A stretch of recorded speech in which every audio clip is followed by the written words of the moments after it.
Next episode की start होती है और हमें दिखाया जाता है सुपरनोवा ट्रेनिंग कैंप का सीन, जिसे अटेंड करने के लिए दुनिया भर से तमाम स्टूडेंट्स इकट्ठा हो चुके होते हैं। और हमें बताया जाता है कि सुपरनोवा ट्रेनिंग कैंप को दो डिवीजन्स में डिवाइड किया गया है। पहले नंबर पे आती है हाई स्कूल डिवीजन और दूसरे नंबर पे आती है university division. High school division total 180 participants पे मुश्तमिल है, जिसमें 32 वो हैं जो कि सुपरनोवा लिस्ट में टॉप रैंकिंग में थे। इन सभी का प्रोफेशन 5 स्टार था। इसके अलावा 148 वो हैं जो कि 4 स्टार प्रोफेशन के साथ अवेकन हुए थे। इन सभी को दुनिया के मुख्तलिफ हिस्सों से इकट्ठा किया गया है। और फिर हमें एक नैरेटिव वॉइस सुनाई देती है जो बताती है कि इस साल का जो इवेंट है वो बहुत ज़्यादा स्पेशल होने वाला है, क्योंकि इस साल के इवेंट को खुद टॉप 3 यूनिवर्सिटीज़ के प्रिंसिपल, 7 मेजर गिल्ड्स के रिप्रेजेंटेटिव्स और इनके अलावा मैनेजमेंट ब्यूरो अटेंड करेंगी। फिर हमें दिखाया जाता है ये तमाम प्रोमिनेंट फिगर्स यहाँ पे आ चुकी होती हैं, जिन्हें देख के स्टूडेंट्स हैरान हो रहे होते हैं और आपस में डिस्कशन कर रहे होते हैं कि यार मैंने सुना है कि जो भी इस साल ट्रेनिंग कैंप के अंदर अच्छी परफॉर्मेंस देगा, आउटस्टैंडिंग परफॉर्मेंस देगा, उन्हें प्रोमिनेंट फिगर्स की तरफ से रिक्रूट किया जाएगा और उनकी तरफ से ट्रेनिंग दी जाएगी, रिसोर्सेज दिए जाएंगे और उनको अपॉर्चुनिटी दी जाएगी जैसे ही वो ग्रेजुएट हों वो टीम लीडर की पोजीशन के साथ इनकी गिल्ड को ज्वाइन कर लें। यार अगर ऐसी बात है ना, सच में मैं तो इनके ऊपर अपना पैशन छोड़ना चाहता हूँ। मैं चाहता हूँ कि मैं इन प्रोमिनेंट फिगर्स की नज़रों में आऊँ और ये मुझे ट्रेन करें। मगर तभी एक स्टूडेंट से टोकते हुए कहता है कि सामने तो ज़रा देखो कि उन प्रोमिनेंट फिगर्स को कौन अप्रोच कर रहा है। क्या तुम्हें लगता भी है कि तुम उसके मुकाबले में खड़े भी हो सकते हो? क्या तुम्हारा और उसका कोई कंपैरिजन भी है? और फिर हमें बताया जाता है इस बंदे का नाम शीशोंग है, जो कि सुपरनोवा ट्रेनिंग कैंप में फर्स्ट रैंकिंग पे है। ये अज़ुर शार्क गिल्ड के प्रेसिडेंट का भाई है। और स्टूडेंट्स आपस में डिस्कस कर रहे होते हैं कि जब से ये बंदा अवेकन हुआ है इसने आज तक अपने सेम लेवल के बंदों के साथ टीम अप नहीं किया। ये हमेशा इलाइट मेंबर्स के साथ टीम अप करता है, उनके साथ डंजन में हंट करता है। जिस पे एक फीमेल स्टूडेंट कहती है कुछ लोग एक अलग ही लेवल पे होते हैं।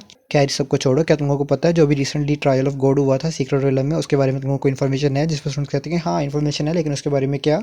जिस पे वो लड़की कहती है कि मैंने सुना है जो सीनियर दीवान है उनका प्रोफेशन बिल्कुल सेम है जैसे कि शीशोंग का प्रोफेशन है। शीशोंग का और सीनियर दीवान का प्रोफेशन सेम है। और रूमर्स तो ये भी कहते हैं कि शीशोंग ने उनकी वैल्यूएबल गाइडेंस को हासिल किया है, जिसकी वजह से इसकी प्रोग्रेस में बहुत ज़्यादा इजाफा हुआ है। मगर तभी हमारा सीन शिट होता है, हमें दिखाया जाता है एक बस वहाँ पे आ चुकी होती है, जिसे देखने के बाद एक स्टूडेंट की तरफ पॉइंट आउट करते हुए कहता है वो देखो किंग नंबर 7 हाई स्कूल भी यहाँ पे आ चुका है। जिस लड़की कहती है वही स्कूल है ना जिसके बारे में आजकल बहुत ज़्यादा रूमर चल रहे हैं ऑनलाइन पे। जिस पे दूसरी लड़कियों से कहती है कि हाँ ये वही है, मैं भी देखना चाहती हूँ कि क्या स्ट्रेंथ है, ऐसी भी क्या स्ट्रेंथ है जिस पे इतने ज़्यादा रूमर्स चल रहे हैं कि ये सच में डिजर्व भी करते हैं सुपरनोवा ट्रेनिंग कैंप में एक सीट को हासिल करना। और तभी हमें दिखाया जाता है बस में से निंगफैंग और उसके टीममेट्स बाहर आ चुके होते हैं, जिन्हें देख के सभी स्टूडेंट्स कह रहे होते हैं कि यार इनकी कितनी हैवी प्रेजेंस है। जिन्हें देख के तमाम स्टूडेंट्स हैरान हो रहे होते हैं। वे कहते हैं कि यार इनकी प्रेजेंस तो बहुत ज़्यादा स्ट्रॉन्ग और इमिट कर रही है, ये कितने ज़्यादा पावरफुल। ऐसा लगता है कि इन्हें स्पेशली बैटल के लिए प्रिपेयर किया गया है। जिसपे एक लड़की कहती है सब दिखावा है, किसी किस्म का एक वेपन को यूज़ कर रहे होंगे। तभी हमारा सीन शिफ्ट होता है, हमें दिखाया जाता है प्रिंसिपल का सीन, जो कि कह रहा होता है कि यार जैसे कि एक्सपेक्टेड था सभी लोगों की नजरें हमारे ऊपर है, क्योंकि हमें एक्स्ट्रा स्पोर्ट्स दिए गए हैं ट्रेनिंग कैंप के अंदर। ये जिस तरीके से हमारी तरफ देख रहे हैं ऐसा लग रहा है ये सब हमें अपने एज अ राइवल ले रहे हैं। और तभी हमें दिखाया जाता है निंगफैंग को सिस्टम की तरफ से बहुत ज्यादा पॉपअप्स मिल रहे होते हैं कि मिस्टीरियस बैरियर एक्टिवेट हो चुका है, आपकी मिस्टीरियस बैरियर की स्किल एक्टिवेट हो चुकी है। बेसिकली ये वही स्किल है जो निंगफैंग को सेकंड ट्रांसफॉर्मेशन रीच करने के बाद मिली थी। एक मिस्टिकल बैरियर है जो निंगफैंग के ऑरा को कंप्लीटली हाइड कर देता है। और निंगफैंग इन पॉपअप्स को देखने के बाद सोच रहा होता है लगता है लोग मेरे बारे में बहुत ज्यादा क्यूरियस हैं। तभी हमें दिखाया जाता है तमाम स्टूडेंट्स हैरान हो रहे होते हैं कि यार हम इसके ऊपर अपनी प्रोब स्किल को क्यों नहीं यूज कर पा रहे हैं। क्या इसकी स्ट्रेंथ सेकंड ट्रांसफॉर्मेशन से भी अबव है? क्या इसकी स्ट्रेंथ हमसे भी ज्यादा है? ऐसा कैसे हो सकता है? ये तो एक स्टूडेंट है हमारी तरह, और जहाँ तक मुझे याद है इसका नाम तो सुपरनोवा लिस्ट पे भी नहीं है, तो ऐसा कैसे हो सकता है? और फिर हमें दिखाया जाता है लो फैंग भी निंगफैंग के ऊपर भी प्रोब स्किल को यूज करने की कोशिश कर रहे होते हैं, मगर वो भी नाकाम होते हैं। वो भी ये कह रहे होते हैं यार इस निंगफैंग का क्या लेवल मुझसे भी ज्यादा है। इवन के दूसरे प्रेसिडेंट्स भी हैरान हो रहे होते हैं, वो भी कह रहे होते हैं ऐसा कैसे हो सकता है, क्या निंगफैंग का लेवल लो फैंग से भी ज्यादा है। जिस पे अज़ुर शार्क गिल्ड का प्रेसिडेंट कह रहा होता है नहीं नहीं ऐसा नहीं हो सकता, वो किसी किस्म के इक्विपमेंट को यूज कर रहा है ताकि प्रोबिंग स्किल्स को ब्लॉक कर सके। जिस पे लो फैंग कहते हैं कि हाँ ऐसा हो सकता है, शायद ये किसी इक्विपमेंट को यूज कर रहा हो, शायद मिस्टीरियस पावर हाउस ने इसकी मदद की हो। और फिर हमें दिखाया जाता है शीशोंग का सीन, जो कि सोच रहा होता है निंगफैंग ने तमाम टेंशन अपनी तरफ गेन कर ली है, मैं देखना चाहता हूँ इसकी पावर क्या है। लास्ट टाइम जब मैंने सीरिया दुआन की वीडियोस को देखा था, फुटेजेस को देखा था सीक्रेट रियलम की, तो मैंने काउंटलेस टाइम उन्हें सिमुलेट करने की कोशिश की। मैंने इतनी बार उन्हें सिमुलेट किया ताकि मैं कुछ ना कुछ सीख सकूं। मगर सीनियर दुआन की स्ट्रेंथ हमारी इमेजिनेशन से भी बियॉन्ड है। उनकी स्ट्रेंथ इतनी ज्यादा है कि मैं उन्हें इमिटेट भी नहीं कर सका, मैं उनके एक्शंस को कॉपी नहीं कर पाया।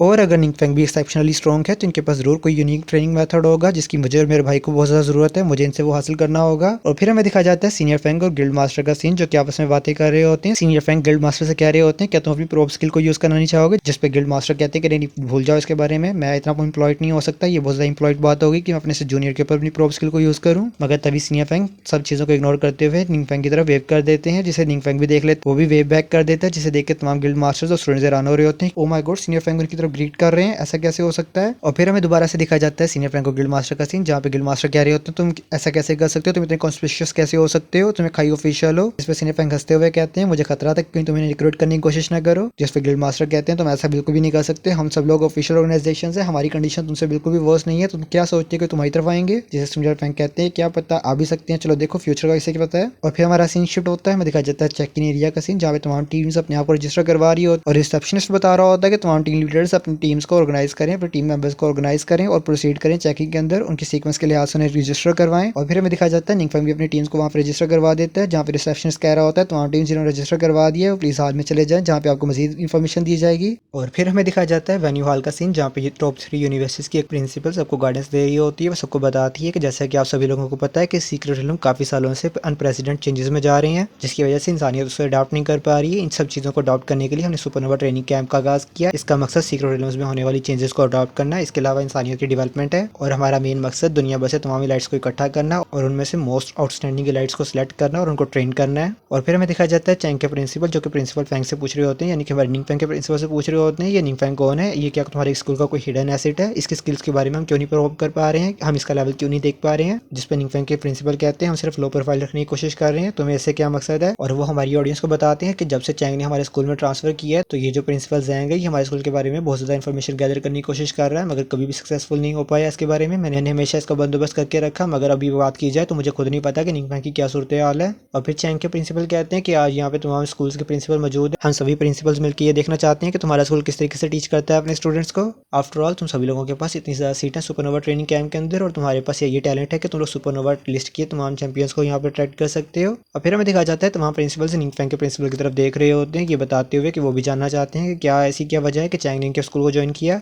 और निंगफेंग के प्रिंसिपल मन ही मन में सोच रहे होते हैं कि कुछ टाइम पहले ही गोडेस ने और बाकी सभी ने स्पेशल ट्रेनिंग का आगाज कर दिया था, वो स्पेशल ट्रेनिंग में चले गए थे। मुझे उनके रिजल्ट का तो नहीं पता कि उसका रिजल्ट क्या निकला ट्रेनिंग का, मगर मैं इस बात के लिए तो श्योर हूँ कि गोडेस और जो फेंगरोई है वो सब चीज़ों को मैनेज कर लेगा, इवन के चैंग भी इस चीज़ों को मैनेज कर लेगी, क्योंकि वो टॉप स्टूडेंट्स हैं सुपरनोवा लिस्ट के अंदर। असल जो मसला है जिनके बारे में मुझे ज़्यादा फिक्र है वो निंगफेंग और दूसरे हैं। मुझे नहीं लगता कि निंगफेंग और बाकी इस डिफिकल्ट टेस्ट को पास कर पाएंगे। और फिर हमारा सीन दोबारा से शिफ्ट होता है, हमें दिखा जाता है टॉप 3 यूनिवर्सिटीज के प्रिंसिपल बता रही होती हैं कि आप सभी लोगों को अलाउ है कि आप अपनी मर्जी से अपनी टीम को बना सकते हैं, और हर टीम के अंदर टोटल 5 मेंबर्स होंगे, और आप लोगों को जो स्कोर होगा वो इवैल्यूएट किया जाएगा आपके इंडिविजुअल और आपकी टीम एफर्ट्स के ऊपर। और जो टॉप 10 मेंबर्स होंगे हाई स्कूल डिवीजन के, उनको मौका दिया जाएगा कि वो यूनिवर्सिटी डिवीजन के मेंबर्स के साथ ट्रेन कर पाएं। इससे पहले कि हम ऑफिशियली ट्रेनिंग कैंप को स्टार्ट करें हमें एक प्रिलिमिनरी असेसमेंट करनी होगी। हम आप सभी लोगों को सीक्रेट रिले में भेजेंगे, हर टीम सीक्रेट रिले में जाएगी और वहाँ पे जाके अपने स्किल्स को डेमोस्ट्रेट करेगी। और इसके अलावा इन सीक्रेट रिलेम्स की एंट्री कंडीशन थर्ड ट्रांसफॉर्मेशन से बिलो है। अगर आप थर्ड ट्रांसफॉर्मेशन से आपका लेवल अबव है तो आप इस सीक्रेट रिले में एंटर नहीं कर सकते। इससे पहले कि आप लोग सीक्रेट रिले में एंटर करें हम लोगों ने आप लोगों के लिए एक डेमोस्ट्रेशन तैयार की है, आप लोगों से पहले एक डेमोस्ट्रेशन टीम जाएगी। और तभी हमें दिखाया जाता है डेमोस्ट्रेशन टीम का सीन, जिसे देख के तमाम स्टूडेंट्स हैरान हो रहे होते हैं कि यार ये लोग तो सच में बहुत ज़्यादा पावरफुल हैं, ये सभी लोग पिछले 5 सालों से सुपरनोवा लिस्ट में टॉप रैंकिंग पे हैं। और तभी हमें दिखाया जाता है वो टीम सीक्रेट रिले में एंटर कर जाती है, और एंटर करते ही वो सभी लोग आपस में डिस्कस कर रहे होते हैं कि हम लोगों को थोड़ा ईजी जाना चाहिए ताकि स्टूडेंट्स के ऊपर प्रेशर न बने। आखिरकार ये हमारे जूनियर्स हैं। जिस पे दूसरा बंदा कहता है क्या बकवास कर रहे हो तुम, जिस पे दूसरा बंदा कहता है क्या बकवास कर रहे हो तुम, क्या तुम्हें पता नहीं है कि इस साल का जो सुपरनोवा ट्रेनिंग कैंप है तो हमारे पास एक सुनहरी मौका है कि हम उन प्रोमिनेंट फिगर्स के ऊपर अपने प्रेशर को जमा सकें। और फिर हमें दिखाया जाता है वो सीक्रेट रिले में इन्वेट कर चुके होते हैं, जहाँ पे सबसे पहले मजिशियन सबको बूस्ट देती है, सबकी पावर को बूस्ट कर देती है। और फिर हमें दिखाया जाता है वो मॉन्स्टर्स के खिलाफ लड़ने आ जाते हैं, ये स्पाइडर मॉन्स्टर्स हैं। ये सभी लोग अपनी टीम एफर्ट्स को डालते हुए मॉन्स्टर्स को किल करना स्टार्ट कर देते हैं, जिनकी ऐसी स्किल्स और स्पीड्स को देख के मॉन्स्टर्स हैरान हो रहे होते हैं, यार इनकी स्पीड और इनकी स्किल्स सच में बहुत ज्यादा अमेजिंग है। और फिर हमें दिखाया जाता है शीशों का सीन, जो कि मॉन्स्टर्स को बड़ी इजीली कट कर रहा होता है, जिसे देखने के बाद शाओगो भी कह रहा होता है यार वैसे मैं एडमिट करना तो नहीं चाहता, मैं इस बंदे से नफरत करता हूँ, मगर ये जो शीशों है इसकी स्किल सच में बहुत ज्यादा डिफरेंट लेवल पे है, हम लोग तो इसका मुकाबला भी नहीं कर सकते। इवन के सीनियर फैंग भी कह रहे होते हैं कि ये जो यंग मेंबर्स हैं मैंने सुना है कि पिछले 5 सालों से स्पेशल ट्रेनिंग कर रहे हैं और इनकी ट्रेनिंग सच में बहुत ज़्यादा अमेजिंग लग रही है। ऐसा लगता है कि कुछ ही सालों में ये हाई लेवल के सीक्रेट रिलम को भी चैलेंज कर सकेंगे, जिस पे गिल्ड मास्टर भी कहते हैं कि हाँ मुझे भी ऐसे ही लगता है। इनकी स्किल्स को देखो और इनकी स्पीड को देखो, जिस तरीके से ये मॉन्स्टर्स को इनकाउंटर कर रहे हैं तो ऐसा लगता है इनको बहुत ज़्यादा अच्छे तरीके से ट्रेन किया गया। और फिर हमें देखा जाता है ये वो लोग बॉस मॉन्स्टर के करीब भी पहुंच जाते हैं और कुछ सेकंड्स में ही बॉस मॉन्स्टर का काम तमाम कर देते हैं।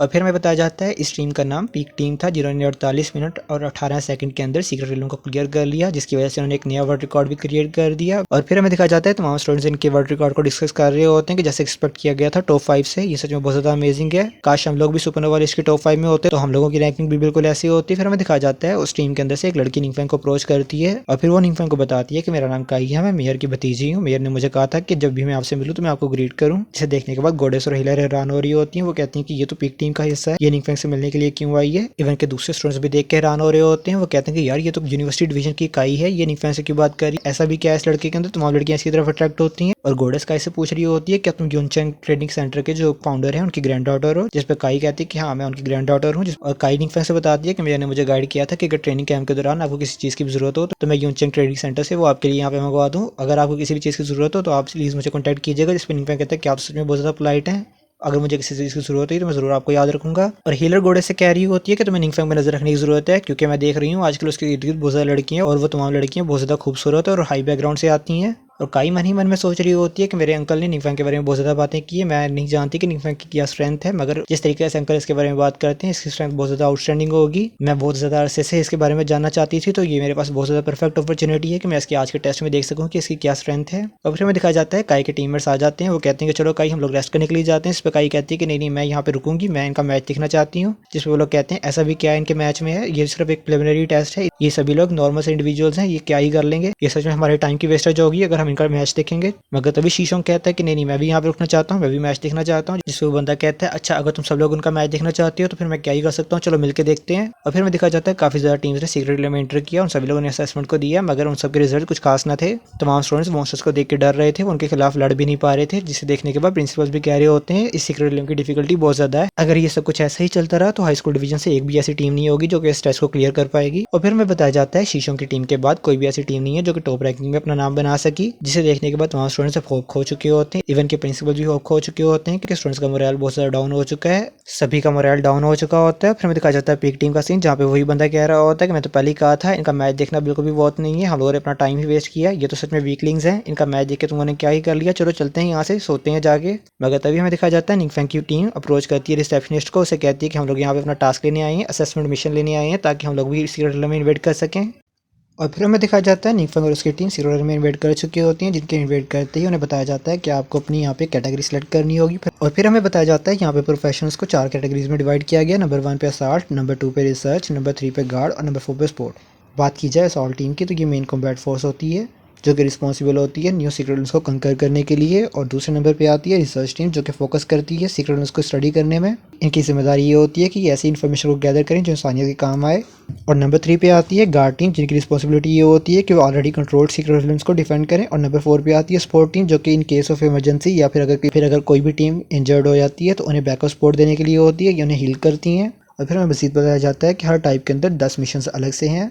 और गोडेस निंगफेंग से पूछती है कि निंगफेंग तुमने क्या चूज़ किया। निंगफेंग बताता है कि उन्होंने रिसर्च चूज़ की, जिस पर गोडेस कहती है कि मुझे ऑलरेडी तुमसे ये एक्सपेक्टेड था, आखिरकार तुम थ्योरी में टॉप स्टूडेंट थे क्लास में। और निंगफेंग मन ही मन में बता रहा होता है कि उसने रिसर्च को इस वजह से चूज़ किया क्योंकि उसके पास स्ट्रेंथ तो ऑलरेडी है, मगर अभी भी काफ़ी ज़्यादा चीज़ें ऐसी हैं जिनके बारे में अभी तक फिगर आउट नहीं कर सका, जैसे कि गोड्स क्या है, उनके फॉलोअर्स कौन है, ये वर्ल्ड लेवल क्या होता है। अगर मैं इन चीज़ों को जानना चाहता हूँ तो मुझे थ्योरी पे भी फोकस करना होगा, मुझे रिसर्च के ऊपर फोकस करना होगा, इसलिए रिसर्च मेरे लिए बहुत ज़्यादा सूटेबल है। और हीलर कह रही होती है जैसे कि बॉस ने रिसर्च को चूज़ कर लिया तो हम सब लोग भी रिसर्च को चूज़ करते हैं। आखिरकार हमारे पास एक एक्सपर्ट है जो कि हमें लीड कर रहा है, जिसपे फेंगरुई कहता है कि मैं इस बात पे एग्री करता हूँ, और ये भी कहता है कि भाई मुझे भी कोई एतराज़ नहीं है, मैं भी इस बात पे एग्री करता हूँ। वो सभी रिसर्च के मिशन को सिलेक्ट कर लेते हैं। जैसे ही वो सब लोग सिलेक्ट करते हैं और गोडेस से बताती है यहाँ पे 2 ऐसे मिशन है जहाँ पे हमें मॉन्स्टर्स को जिंदा कैप्चर करना होगा ताकि वो हमारी रिसर्च मिशन के अंदर काम आ सकें। तभी हमें बताया जाता है उन्हें एक मिशन मिलता है जहाँ पे उन्होंने एक डीप स्वैम्प को कैप्चर करना होता है जो कि रिसर्च के लिए बहुत ज़्यादा सूटेबल होता है। निंगफेंग से कहता है इसको इजीली लो, हमें सिर्फ इतना करना है कि हमें सबसे पहले बॉस मॉन्स्टर से डील करना है, उसके बाद हम लोग मिशन को कंप्लीट कर लेंगे। और फिर हमें दिखाया जाता है बाहर का सीन जहाँ पे सभी लोग अभी उदास होते हैं क्योंकि वो अपना मोरल डाउन कर चुके होते हैं, क्योंकि अभी तक कोई भी ऐसी टीम नहीं है जो कि टॉप रैंक कर सकी हो, जिन्होंने सीक्रेट रूम को क्लियर किया हो सिवाय पहली टीम के। मगर तभी जैसे ही वो लोग देखते हैं कि निंगफेंग और उसकी टीम चार्ज करना स्टार्ट कर देती है और इनकी स्पीड को देख के हैरान हो रहे हो, इनका टीम वर्क तो आउटस्टैंडिंग है, वो इनकी ऐसे टीम वर्क और ऐसी स्किल्स को देख के हैरान हो रहे होते हैं जिन्हें देख के स्टूडेंट्स भी हैरान हो रहे होते हैं। ऐसा कैसे हो सकता है, इनके बारे में तो बहुत सारे र्यूमर्स थे, ये तो बहुत ज़्यादा बकवास टीम थी जिन्होंने पैसों को यूज़ करते हुए सुपरनोवा ट्रेनिंग कैंप के अंदर अपनी सीट्स को रिजर्व करवाया था। ऐसे कैसे हो सकता है, इनकी इतनी अच्छी स्ट्रेंथ कैसे हो सकती है, क्या वो सभी र्यूमर्स फेक थे। इवन के पीक टीम जिन्होंने पहले सीक्रेट रूम को इन्वेट किया था वो भी देख के हैरान हो रही होती है कि इनकी स्पीड तो हमसे भी ज़्यादा तेज़ है, इनकी जो स्किल्स हैं वो हमसे भी ज़्यादा अच्छी हैं, ऐसा कैसे हो सकता है, हम लोग तो यूनिवर्सिटी डिवीजन के ट्रेंड स्टूडेंट हैं, ऐसा बिल्कुल भी नहीं हो सकता। और काई सोच रही होती है कि जैसा कि निंगफेंग से एक्सपेक्ट किया गया था, इस बात में कोई हैरानी वाली बात नहीं है कि मेरे अंकल निंगफेंग के बारे में इतना बढ़ा चढ़ा के क्यों बात करते थे। अब मुझे समझ आ रही है निंगफेंग सच में एक आउटस्टैंडिंग पर्सनैलिटी है। इवन के गिल्ड लीडर भी इनकी ऐसी स्किल्स को देख के हैरान हो रहे होते हैं। वो सीनियर फेंग से पूछते हैं क्या ये सारी ऑरेंज क्वालिटी की स्किल्स हैं, जिस पर सीनियर फेंग उसे बताते हैं कि हाँ ये ऑरेंज क्वालिटी की स्किल है। और गिल्ड मास्टर कहते हैं क्या ऑरेंज क्वालिटी की स्किल्स सच में इतनी ज़्यादा पावरफुल होती हैं, जिस पे सीनियर फैंग कहते हैं कि ऐसा नहीं है, ऑरेंज क्वालिटी की स्किल्स बेशक पावरफुल होती हैं लेकिन ये जो बच्चे हैं इनकी स्ट्रेंथ भी बहुत ज़्यादा आउटस्टैंडिंग है। और फिर गिल लीडर जैसे नीफेंग की टीम को मजीद ऑब्जर्व करते हैं, वो कहते हैं कि ना सिर्फ इनकी स्किल्स बल्कि इनका जो स्किल का कॉम्बिनेशन है और इनका जो टाइमिंग है अटैक करने की, इसके अलावा जो इनकी फॉर्मेशन है, जो कोऑर्डिनेशन है टीम के अंदर, वो सच में टॉप टियर है। इनको जिस भी एस्पेक्ट में देख लो ये सब कुछ टॉप टियर में आता है। ये किड्स सच में बहुत ज़्यादा अमेजिंग है, ऐसा नहीं हो सकता कि ये सच में हाई स्कूल के ही बच्चे हैं। और फिर वो निंगफेंग की तरफ इशारा करते हुए कहते हैं कि स्पेशली ये लड़का जो कि ऐसा लगता है कि कोई हाई लेवल की स्किल को बिल्कुल भी यूज़ नहीं कर रहा, मगर जो इसकी बेसिक्स अटैक है वही एनिमी को हराने के लिए काफ़ी है। इसकी स्किल्स भी आउटस्टैंडिंग लग रही हैं, हालांकि ये किसी हाई लेवल की स्किल को भी यूज़ नहीं कर रहा, ये अनबिलीवली बहुत ज़्यादा स्ट्रॉन्ग है। और फिर हमें दिखाया जाता है निंगफेंग और उसकी टीम अपनी स्किल्स को यूज़ करते हुए तमाम मॉन्स्टर्स का काम तमाम करते हुए बॉस मॉन्स्टर तक पहुंच जाती है। और बॉस मॉन्स्टर को टैकल करने के लिए निंगफेंग की टीम से गॉडेस और एक्स वॉरियर आगे जाते हैं। गॉडेस अपनी शैडोलेस एरो की स्किल को यूज़ करते हुए, जबकि एक्स वॉरियर अपनी जाइंट एक्स की स्किल को यूज़ करते हुए बॉस मॉन्स्टर का काम तमाम कर देते हैं। और हमें बताया जाता है इन्होंने टोटल 8 मिनट और 14 सेकंड के अंदर सीक्रेट रूम को क्लियर कर लिया, जो कि अपने आप में एक वर्ल्ड रिकॉर्ड है। हालांकि ये एक टेम्परेरी टीम थी, जिसे देखने के बाद सभी स्टूडेंट्स हैरान हो रहे होते हैं। और हमें दिखाया जाता है निंगफेंग सभी से कह रहा होता है कि सभी ने अपने मिशन को कंप्लीट कर लिया, जिसमें सभी लोग कहते हैं कि हाँ अपने मिशन को कंप्लीट कर लिया है हमने। तो निंगफेंग कहता है चलो चलो जाके हम लोग अपने मिशन को सबमिट करते हैं। और हमें दिखाया जाता है वो सीरियल रूम से बाहर आ जाते हैं, जिनके बाहर आते ही तमाम स्टूडेंट्स उनके लिए रास्ता बना रहे होते हैं, उन्हें ग्रीट कर रहे होते हैं और क्लैप करना स्टार्ट कर देते हैं। इवन के चैंग और शाओगो भी इनके लिए क्लैप कर रहे होते हैं। और हमें बताया जाता है इसके बाद तमाम स्टूडेंट्स ने इनकी टीम को डिस्कस करना स्टार्ट कर, जहाँ पे चैंग सभी को बता रही होती है सच में बहुत ज़्यादा ग्रेट टीम है, मैं इनके साथ स्कूल में पढ़ी हूँ और ये बहुत ज़्यादा अच्छे लोग हैं। और इसके बाद एक्स जो शाओगू है वो लंबी लंबी छोड़ रहा होता है, वो कहता है कि निंगफेंग की टीम के बारे में ऑनलाइन प्लेटफॉर्म्स के ऊपर बहुत ज़्यादा तनकीद की जा रही थी। क्या तुम लोगों को पता है कि मैं उस बकवास को बिल्कुल भी बर्दाश्त नहीं कर पाया, इसलिए मैं उन तमाम प्लेटफॉर्म्स के ऊपर ऑनलाइन जाके निंगफेंग को डिफेंड करता था। हालांकि यही बंदा वो है जो कि जाके तनकीद करता था, जैसे कि चैंग टैकल करती थी, मगर वहाँ पे वो चैंग का सारा क्रेडिट खुद पे ले रहा होता है। वो कहता है और वो मजीद कहता है कि मैं ऐसे लोगों को बिल्कुल पसंद नहीं करता जो कि लोगों की पीठ पीछे उनकी बुराइयां करते हैं। और फिर हमें दिखाया जाता है टॉप 3 यूनिवर्सिटीज़ के प्रिंसिपल का सीन, जो कि आपस में बात कर रहे होते हैं कि स्टूडेंट्स का मोरल बहुत ज़्यादा हाई हो गया है। और फिर हमें दिखाया जाता है एक अनाउंसमेंट की जाती है कि हाई स्कूल की असेसमेंट खत्म हो चुकी है, अब हम रिजल्ट्स को अनाउंस करने वाले हैं। जिसे देख स्टूडेंट्स कहते हैं कि ये तो टॉप 10 को अनाउंस करने वाले हैं, मगर तभी अनाउंसमेंट होती है कि नंबर 1 पे शीशोंग है, नंबर 2 पे गो यंजो है, नंबर 32 पे लिगाई है और नंबर 95 पे चैंग है। जिसे देख के तमाम स्टूडेंट्स हैरान हो रहे होते हैं, वो कहते हैं कि ऐसा कैसे हो सकता है, क्या किसी ने गोडेस या किसी ने फेंगरुई का नाम सुना है, जिस पर तमाम स्टूडेंट्स कह रहे होते हैं कि नहीं मैंने सुना। तभी शाओगू हाथ खड़ा हुआ कहता है कि टीचर निंगफेंग और उसकी टीम का नाम क्यों नहीं लिया गया, क्या वो सिलेक्ट नहीं हुए हैं। जिस पर टीचर बताता है कि नहीं वो ऑनरी स्टूडेंट्स की तरह सिलेक्ट नहीं हुए हैं। जिस पर टीचर उन्हें बताता है कि नहीं ऐसी बात नहीं है कि वो सिलेक्ट नहीं हुए हैं, बात सिर्फ ये है कि वो ऑर्डिनरी स्टूडेंट्स की स्लॉट को नहीं ले सकते। ऑर्गेनाइजेशन कमेटी ने ये डिसाइड किया है कि उन्हें असेसमेंट टीचर्स का दर्जा दिया जाएगा, जिस पर स्टूडेंट्स कहते हैं क्या ऑर्डिनरी स्टूडेंट्स हैरान हो रहे होते हैं। और फिर हमें बताया जाता है निंगफेंग और उसकी टीम को बंदा पिक करने आया है, उनसे पूछता है कि तुम लोग सोशी टीम से हो, जिस पर निंगफेंग और उसकी टीम हाँ करती है। और हमें बताया जाता है निंगफेंग और उसकी टीम ने बेसिकली अपना नाम सोशी टीम रजिस्टर करवाया है। और फिर वो बंदा मजीद बताता है कि जो प्रोफेसर इंचार्ज है रिसर्च ग्रुप के, वो आजकल यहाँ पे मौजूद नहीं है, जिसकी वजह से तमाम मामलात को मैं देख रहा हूँ। सबसे पहले आप लोगों के लिए मैंने स्पेशली गेस्ट हाउस को प्रिपेयर किया, जो कि टीचर्स के लिए प्रिपेयर किया जाता है नॉर्मली। आप लोगों को ऑर्डिनरी स्टूडेंट्स के डोम में नहीं रखा जा सकता। और हमें दिखाया जाता है उनके डोम का सीन, जो कि बहुत ज़्यादा आलीशान होता है। तभी उनके डोर पे नॉक होती है, वो कहते हैं प्लीज कम इन। और हमें दिखाया जाता है सीनियर फैंग और गिल्ड मास्टर यहाँ पे आए हुए होते हैं, जिन्हें देख के वो प्रोफेसर हैरान हो रहा होता है। वो कहते हैं क्या गिल्ड मास्टर सीनियर फैंग यहाँ पे, ऐसा कैसे हो सकता है। मगर तभी हमें दिखाया जाता है टॉप 3 यूनिवर्सिटीज के प्रिंसिपल भी वहाँ पे इंटर कर चुके होते हैं, जिसे देख के उस बंदे की तो टोटल फट के बाहर आ जाती है। कहते हैं यार इतनी प्रोमिनेंट फिगर्स यहाँ पे क्या कर रही हैं। और वो फौरन से हम सभी को ड्रिंक सर्व करना स्टार्ट कर देता है। अभी वो सोचता है क्या मैं ख्वाब देख रहा हूँ, ऐसा कैसे हो सकता है। तमाम प्रोमिनेंट फिगर्स सिर्फ बच्चों से मिलने आई है। और टॉप 3 यूनिवर्सिटीज के प्रिंसिपल निंगफेंग को अपने आप से इंट्रोड्यूस करवा रहे होते हैं और उन्हें इन्विटेशन दे रहे होते हैं कि आप लोग हमारी यूनिवर्सिटी में ज्वाइन करें। और ऐसी सिचुएशन के अंदर फंसने के बाद निंगफेंग सोचता है कि ऐसी सिचुएशंस को हैंडल करने में बहुत ज्यादा अच्छा नहीं हो। और तभी सीनियर फैंग की तरफ देखता है, सीनियर फैंग उसका इशारा समझते हुए तमाम प्रिंसिपल से कह रहे होते हैं कि आप लोगों को ज्यादा एक्साइटेड होने की जरूरत नहीं है, आप लोग स्टूडेंट्स के अंदर बहुत ज्यादा दबाव डाल रहे हैं। आप लोगों को नहीं लगता है कि स्टूडेंट्स को आप लोगों को रेस्ट करने देना चाहिए, जब तक ट्रेनिंग कैंप खत्म ना हो जाए तब तक आप लोग तंग ना करें, कि आप लोग प्लीज बाद में आ सकते हैं। और जिस पर प्रिंसिपल भी हाँ में सिर लाते हुए कहते हैं कि आपने सही कहा, बिल्कुल सही कहा, हम लोग आपकी बात समझते हैं। अब बच्चे बहुत ज्यादा थक चुके होंगे। और वो मन ही मन में तीनों यही बात सोच रहे होते हैं कि मैं बिल्कुल भी ऐसा नहीं होने दे सकता कि इन 2 बाकी यूनिवर्सिटीज को इन स्टूडेंट्स को हासिल करने दूं। और फिर हमारा सीन शूट होता है, हमें दिखाया जाता है नेक्स्ट डे का सीन, जहाँ पे निंगफेंग अपने रूम से सो के बाहर आ रहा होता है। मगर तभी वो देखता है उसके सामने फेंगरुई और एक्स वॉरियर होते हैं, जिन्हें देखने के बाद सोचता है कि तुम लोग ऐसी हालत क्या हुई, तो क्या तुम लोग पूरी रात सोए नहीं। जिसपे फेंगरुई से बताता है कि यार इस बंदे की कॉल से मुझे उठा के रखा है। फिर एक्स वॉरियर बताता है कि यार कल से मुझे फैमिली को बहुत ज्यादा कॉल्स आई हैं, यूनिवर्सिटी ने मेरी फैमिली को अप्रोच की है, जिसकी वजह से मेरी फैमिली बाबा मुझे कॉल करके ये पूछ रही है कि मैं किस यूनिवर्सिटी को ज्वाइन करने वाला हूँ। जिनकी ऐसी सूरत हाल को देखने के बाद निंगफेंग सोच रहा होता है कि गर्ल्स की भी सिचुएशन है। और फिर हमें दिखाया जाता है हीलर और गॉडेस का सीन, जहाँ पे हीलर कह रही होती है नहीं मेरी सिचुएशन तो ओके है, लेकिन ये जो गॉडेस है वो भी तक कॉल पे। और एक्स वॉरियर बता रहा होता है कि आजकल मेरे घर में रिलेटिव्स और फ्रेंड्स आ रहे हैं बहुत ज्यादा, और मेरे पेरेंट्स को ये मौका मिला कि अपने आप को पहली बार शो ऑफ कर सके। और हीलर कह रही होती है कि मेरे डैडी बहुत ज्यादा खुश है, उन्होंने तो बल्कि 3 दिन के बाद बैंक्वेट पार्टी भी अरेंज की है मेरे लिए। और फेंगरुई सोच रहा होता है शुक्र है मेरे पास ग्रैंडपा है, जिन्होंने मेरे लिए तमाम वालों को ऑलरेडी देख लिया है। और जैसे ही निंगफेंग देखता है सभी लोगों के पास इनके पेरेंट्स हैं, इनके दादा हैं जो इनकी केयर करते हैं। निंगफेंग उदास हो जाता है, मगर तभी उसे कॉल आती है और देखता है कि ये टीचर क्यू की कॉल होती है, टीचर को ग्रेट करता है। और फिर कुछ देर बाद टीचर की उसे बताती है कि टॉप माउंट यूनिवर्सिटी ने मुझसे कॉन्टैक्ट किया था। वो मुझसे जानना चाह रहे थे कि तुम किस कॉलेज में एडमिशन लेना चाह रहे हो, जिस पर नीफा खुश हो जाता है। जिस पर नीफा हंसते हुए कहता है अच्छा तो मेरी जगह उन्होंने आपसे कॉन्टैक्ट किया है। जिस पे टीचर की कहती है हाँ ऐसी ही बात है, उन्होंने मुझसे कॉन्टैक्ट किया था और मुझे पता था कि तुम लेट नाइट तक जागते हो, तुम सुबह लेट उठते हो, तो मैं इसलिए तुम्हें इस टाइम पे कॉल कर रही हूँ ताकि तुम डिस्टर्ब ना हो।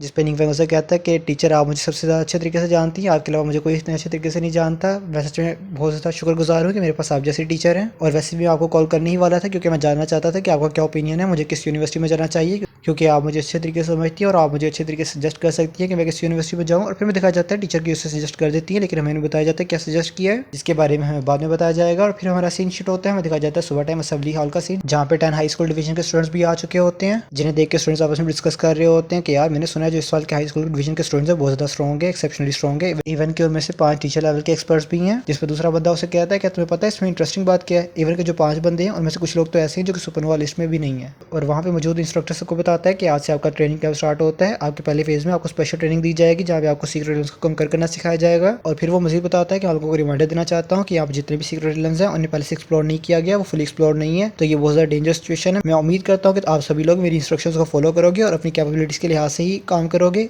अपनी कैपेबिलिटी से बाहर जाते हुए कोई काम नहीं करेंगे। इससे पहले कि हम लोग अपनी असेसमेंट को स्टार्ट करें, जितने भी हाई स्कूल डिवीजन के टॉप 10 स्टूडेंट्स हैं वो यूनिवर्सिटी डिवीजन की टीम्स को फॉलो करेंगे। मगर तभी चैंग उन्हें इंटरप्ट करते हुए कहती है कि हेलो टीचर, मेरा रैंक तो 95 है, मैं चैंग हूँ, तो क्या मुझे बता सकते हैं कि मैं किस टीम में जाऊँगी, मुझे किस टीम में जाना होगा। जिस पर टीचर उसकी तरफ देखते हुए कहती है अच्छा तो तुम चैंग हो, तुम्हारी टीम वहाँ पे, वो निंगफेंग की टीम की तरफ इशारा करते हैं। और फिर हमें बताया जाता है यहाँ पे निंगफेंग ने सीनियर फैंग से बात की होती है कि वो चैंग को अपनी टीम में रखना चाहता है, इसलिए चैंग को अलाउ किया गया है कि वो यूनिवर्सिटी डिवीजन के साथ ट्रेन कर सके, उसे एक स्पेशल परमिट दिया गया है यहाँ पे। और फिर हमारा सीन शिफ्ट होता है, हमें दिखाया जाता है सीक्रेट एलिमेंट का सीन, जहाँ पे निंगफेंग उसकी टीम लिजार्ड मॉन्स्टर के खिलाफ लड़ रहे होते हैं, जहाँ पे निंगफेंग के डाटा को रिकॉर्ड कर रहा होता है, जबकि बाकी टीम मॉन्स्टर्स के खिलाफ लड़ रही होती है। और फैंगोरी मॉन्स्टर्स के खिलाफ डिफेंड कर रहा होता है, तभी एक मॉन्स्टर उसे अप्रोच करता है, मगर उसकी शीट से टकरा के पीछे जाके गिर रहा होता है। वो निंगफेंग की तरफ जा रहा होता है, मगर निंगफेंग उसे अपने हाथ से ही गिरा देता है और उसके ऊपर बैठते हुए डाटा को रिकॉर्ड करना स्टार्ट कर देते हैं कि एक न्यू सब स्पीशीज है जो कि लिजार्ड मैन है। इनकी लंबाई 2.5 मीटर है। इसके अलावा इनके स्किल्स बहुत ज्यादा टफ हैं, जो कि इनको डिफेंस में मदद देते हैं। इनका डिफेंस बहुत ज्यादा हाई है। और फिर हमें दिखा जाता है निंगफेंग ऐसे ही डाटा को एंटर कर रहा होता है, जबकि टीम मॉन्स्टर्स के खिलाफ लड़ाई कर रही होती है। और चैंग सोच रही होती है मेरा पहली बार है कि मैं इनके साथ सीक्रेट एलिमेंट्स में आई हूँ, इन सभी के साथ फाइट करते हुए मुझे बहुत ज्यादा एक्सपीरियंस पॉइंट्स मिल रही है, जिसकी वजह से मेरा बहुत ज्यादा लेवल अप हो रहा है और ऐसा लगता है कि सभी लोग मेरी मदद कर रहे हैं लेवल अप करने में। और फिर हमें बताया जाता है इन सभी ने तमाम मॉन्स्टर्स को मार दिया और निंगफेंग सभी से बता रहा होता है कि मेरी टीचर की वजह से बात हुई थी, तो टीचर की ने बताया था कि शेंजाई यूनिवर्सिटी बेशक टॉप यूनिवर्सिटी है रिसर्च के अंदर, मगर वो बहुत ज्यादा स्ट्रिक्ट है, वो रूल्स के लिहाज से बहुत ज्यादा स्ट्रिक्ट है, तो हम उन्हें अडॉप्ट नहीं कर पाएंगे। तो उन्हें इस बात का डर था कि जैसी मेरी नेचर है मैं उनके रूल्स को अडॉप्ट नहीं कर पाऊंगा, तो इस वजह से उन्होंने मुझे सजेस्ट किया कि मैं बीक्विंग यूनिवर्सिटी को ज्वाइन करूँ। उनकी रिसर्च टीम भी बहुत ज्यादा अच्छी है, इसके अलावा उनको बहुत ज्यादा फ्रीडम हासिल है जो कि हमें बहुत ज्यादा सूट करती है, इसलिए बेहतर होगा हम लोग उन्हें ज्वाइन करें। इस पे गौर से छेड़ते हुए कहती है कि जैसे एक्सपेक्ट किया जाता है टीचर क्यू के फेवरेट स्टूडेंट से, टीचर क्यू ने ये भी तुम्हारे लिए कंसीडर किया कि तुम्हारे टेस्ट को क्या अडॉप्ट करता है क्या नहीं, मगर तभी हिलर उन सबसे कहती है ये सब कुछ छोड़ो, अभी ग्रुप चैट को देखो। और हमें दिखाया जाता है ग्रुप चैट के अंदर सभी लोग बात कर रहे होते हैं टीचर क्यू कहाँ है, टीचर क्यू कहाँ है। जिस पे एक बंदा बताता है कि टीचर क्यू एक सीक्रेट रूम के अंदर ट्रैप हो चुकी है, वो अभी तक बाहर नहीं आई है। तभी एक लड़का एक वॉइस नोट में बताता है कि टीचर क्यू जिस सीक्रेट रूम में गई थी वो सीक्रेट रूम चेंज होना स्टार्ट हो चुका था, जिसकी वजह से टीचर क्यू ने सबको बचाते हुए सबको बाहर निकाल दिया, मगर वो खुद ट्रैप हो गई। इवन के अब सीक्रेट रूम की जो इंटरेस्ट है वो भी चेंज होना स्टार्ट हो चुकी है, तो हमें जल्द से जल्द किसी को ढूंढना होगा जो हमारी मदद कर सके। जिसे सुनने के बाद निंगफेंग फुल शॉक हो जाता है। और तभी हमें दिखाया जाता है शहर का सीन जहाँ पे सीक्रेट रूम ओपन हुआ था, वहाँ पे बहुत ज़्यादा चेंजेस हो रही होती हैं, वहाँ पे बिजली गिर रही होती है आसमान से, और एक बंदा रिपोर्ट कर रहा होता है कि जो सीक्रेट रूम है इसमें सडनली म्यूटेशन होनी स्टार्ट हो चुकी है, यहाँ पे मॉन्स्टर्स का लेवल ड्रास्टिकली राइज होना स्टार्ट हो चुका है, और यहाँ पे 100 से भी ज्यादा लोग हैं जो कि सीक्रेट रूम में ट्रैप हो चुके हैं। जल्द से जल्द हेल्प को भेजो, यहाँ पे जो मैजिक एनर्जी की फ्लक्चुएशन है वो अनस्टेबल है, हम इसका लेवल जज नहीं कर पा रहे हैं। फिर हमें दिखाया जाता है स्टूडेंट्स एक वेकनर को अप्रोच कर रहे होते हैं, वो वेकनर कहता है कि बच्चों के खेलने की जगह नहीं है, यहाँ से जल्द जाओ, यहाँ पे सीक्रेट रूम में तुम्हें पता नहीं है। जिस पे स्टूडेंट्स उसे कहते हैं ये कैप्टन हमारी बात सुने, हमारी टीचर सीक्रेट रूम में फंस चुकी हैं, वो इसमें ट्रैप हो चुकी है, प्लीज हमारी मदद करें, प्लीज उसने बचाएं। जिस पे कैप्टन उसे कहता है तुम क्या चाहते हो, हम इसे कैसे सेव करें, क्या तुम्हें नहीं पता कि सीक्रेट रूम में क्या हो रहा है। उसमें जाना ऐसे ही है जैसे कि अपनी मौत को दावा देना, हमने तो पहले ही सिचुएशन को ऑलरेडी रिपोर्ट कर दिया, अब हम सिर्फ इतना ही कर सकते हैं कि किसी बड़ी गिल्ड का वेट करें ताकि वो अपना सपोर्ट भेजे। हमारी टीचर क्यू ने आपके ही कहने पे सीक्रेट रूम के रेस्क्यू मिशन को ज्वाइन किया था, अगर आप ना होते तो वो शायद ज्वाइन ही ना करती, क्योंकि आपने ये कहा था कि हमारे पास सपोर्ट स्टाफ की कमी है, इसलिए आपने टीचर क्यू को फोर्स किया था कि वो ज्वाइन करें। क्योंकि अब आप सीक्रेट रूम से बाहर आ चुकी हैं तो हमारी टीचर अभी भी अंदर है, तो क्या आपको नहीं लगता कि आपको उनकी मदद करनी चाहिए। जिसपे वो कैप्टन कहता है बस बहुत हो गया, बहुत करी तुमने बकवास, चलो जाओ यहाँ से निकलो, मैं सीक्रेट रूम से बाहर आया हूँ क्योंकि मेरे पास एबिलिटीज है सीक्रेट रूम से बाहर आने की, मैं अपनी एबिलिटीज की वजह से सीक्रेट रूम से बाहर आया हूँ, अगर वो बाहर नहीं आ सकती तो ये उसका बुरा लक है, इसमें मैं क्या कर सकता हूँ भला। और वैसे भी किसी ने उसे फोर्स नहीं किया था कि वो रेस्क्यू मिशन को ज्वाइन करे। जिस पे स्टूडेंट सैड सा मुंह बना के उसकी तरफ देख रहे होते हैं, मगर तभी निंगफेंग की वहाँ पे एंट्री होती है, वो स्टूडेंट्स को बुलाता है, जिसे देख के वो स्टूडेंट्स निंगफेंग की तरफ जा रहे होते हैं, कहते हैं निंगफेंग तुम यहाँ हो, टीचर की मदद करो। जिसपे निंगफेंग कहता है कि टीचर के साथ क्या हुआ, मुझे पूरी डिटेल्स बता। और स्कूल ने हमारे लिए बेसिकली सेटअप किया था एक ट्रेनिंग सेशन को, जिसमें हम सभी लोग लेवल अप कर सके, मगर अचानक से सीक्रेट रूम के अंदर चेंजेस होना स्टार्ट होगी, जिसकी वजह से टीचर क्यू ने हम सबको बाहर निकाल दिया। मगर अभी भी काफी ज्यादा लोग ऐसे थे जो कि सीक्रेट रूम के अंदर फंसे हुए थे। टीचर क्यू को उनके बारे में नहीं पता था। जब स्पोर्ट टीम उनके पास आई तो उन्होंने टीचर क्यू से कहा कि हमारे पास वो टीम के अंदर बंदों की कमी है, प्लीज हमारी हेल्प करें और सर्वाइवर्स को बचाने में मदद करें, जिसकी वजह से टीचर क्यू ने इनकी हेल्प करने के लिए ज्वाइन कर लिया। मगर अब ये खुद बाहर आ चुके हैं, टीचर क्यू को ट्रैप कर दिया है अंदर, जिसपे कैप्टन कहता है तुम लोग ऐसे बात ना करो जैसे कि मैं तुमको टीचर क्यू को मार दिया है या वो मेरी वजह से मरी है, ऐसी बात बिल्कुल भी नहीं है। मैं पहले ही कह चुका हूँ ये उनका अपना बुरा लक है,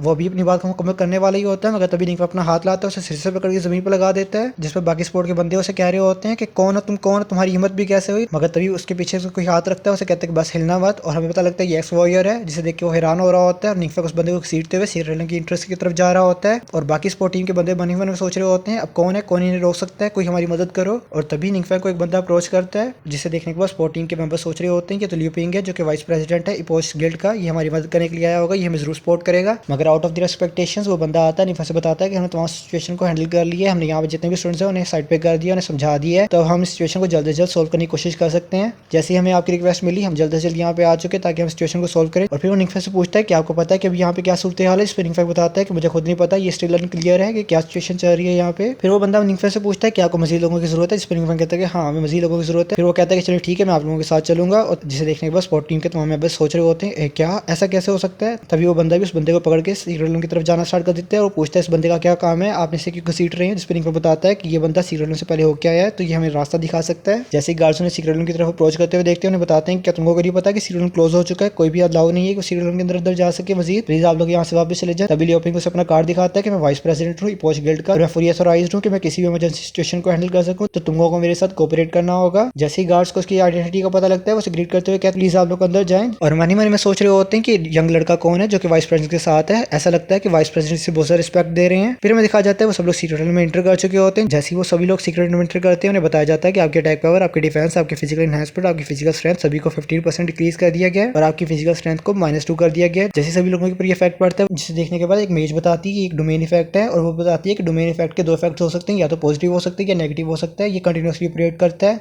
और प्रेसिडेंट सोच रहा होता है मैं सीक्रेट रूम के अंदर पहले भी आ चुका हूँ, मैं इससे पहले भी फेमिलियर हूँ, लेकिन पहले यहाँ पे कोई डोमेन इफेक्ट नहीं था, ये अचानक से कहाँ से आ गया, क्या ये म्यूटेशन की वजह से यहाँ पे आया है। और फिर वो सोच रहा होता है लेकिन स्ट्रेंजली निंफा के ऊपर इसका कोई भी इफेक्ट नहीं दिख रहा। और निंफा बता रहा होता है कि मेरे बेस एट्रीब्यूट्स ऑलरेडी इतने स्ट्रॉन्ग इनफ है कि मेरे पास ये डोमेन इफेक्ट इन्फ्लुएंस ही नहीं कर सकता। मेरे पास इसका इफेक्ट जरूर है लेकिन वो बहुत ज्यादा कम है, मगर दूसरों की कंडीशन के बारे में मैं नहीं कह सकता। मैं उम्मीद करता हूँ कि टीचर की सेव हो। और तभी निंफा प्रेसिडेंट से कहता है इस बंदे को उठाओ ताकि हमें रास्ता दिखा सके। उसे उठाना स्टार्ट कर देते हैं और यहीं पे हमारा एपिसोड खत्म होता है। अगर आप लोगों को ये एपिसोड पसंद आया तो मेरे चैनल को लाइक करें, शेयर करें, सब्सक्राइब करें। See you, tata bye bye, sayonara.